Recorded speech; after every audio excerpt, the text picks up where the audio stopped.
Hi friends, welcome to SK Notions. இன்னைக்கு நம்ம என்ன பார்க்க போறோம்னா காரப்பொரி சிம்பிளான முறையில் எப்படி பண்ணலாம்னு பார்க்கலாம். இப்போ ஒரு கடாயில் 2 ஸ்பூன் அளவுக்கு எண்ணெய் விட்டுருக்கேன். எண்ணெய் நல்லா காஞ்சிட்டதும் அதில் கொஞ்சமாக கடுகு சேர்த்துக்கலாம். கடுகு நல்லா வெடிஞ்சதும் கூடவே ஒரு 3 ஸ்பூன் போல் வேர்க்கடலை சேர்த்துக்கிட்டேன். இது கூட நீங்கள் உடைத்த கடலை ஆட் பண்ணுறது இருந்தாலும் ஆட் பண்ணலாம். கூடவே பார்த்திங்கன்னா 5 பல் பூண்டு தோலோடு தட்டி சேர்த்துருக்கேன். 2 காய்ந்த மிளகாய் கிள்ளி சேர்த்துக்கிறேன். கொஞ்சமாக கறிவேப்பிலை சேர்த்து இதை நல்லா இந்த எண்ணெயில் வறுத்து விட்டுக்கலாம். இந்த வேர்க்கடலை நல்லா மொறுமொறுன்னு ஆகிற வரைக்கும் நல்லா சிம் ஃப்ளேம்லேயே வச்சு இந்த எண்ணெயில் நல்லா வறுத்து விட்டுக்கிறேன். இப்போ மொறுமொறுன்னு ஆகிட்ட பிறகு கொஞ்சமாக பெருங்காயத்தூள் 1 ஸ்பூன் அளவுக்கு மிளகாய்த்தூள் சேர்த்துக்கலாம். சேர்த்து நல்லா மிக்ஸ் பண்ணிக்கலாம். இந்த டைமில் பார்த்திங்கன்னா ஸ்டவ் ஃபுல்லாகவே ஆஃப் பண்ணிக்கலாம். அப்போ தான் மிளகாய்த்தூள் கரிஞ்சிடாமல் இருக்கும்.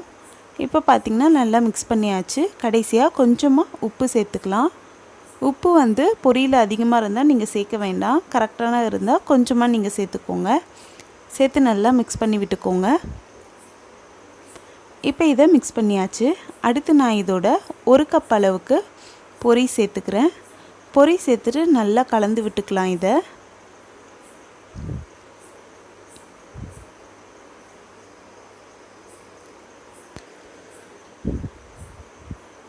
இப்போ இந்த பொரியை நல்லா மிக்ஸ் பண்ணிட்ட பிறகு திரும்பவும் நம்ம ஸ்டவ் சிம் ஃப்ளேமில் வச்சுக்கலாம்.